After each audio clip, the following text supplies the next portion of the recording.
ya kwanza iliyokuwa hadithi imegeuka shubiri. Ka kwanza na kueleze ile stori ya kwanza iliyokuwa hadithi imegeuka shubiri. Ka kwanza na kueleze, tunamkumbuka fulani yule wangu jirani, kakutana na fulani kamweleza ye nyumbani tunavyoishi kwa amani kama rafiki na jilani.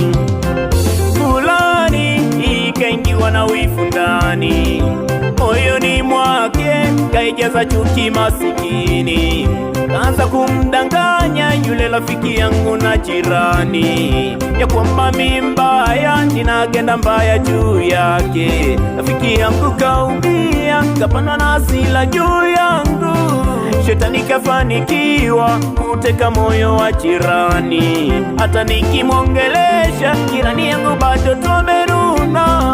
Mungu tusaidie, tuwe kama mwanzo mimi na yeye. Jirani, jirani we jirani, jirani tugombane.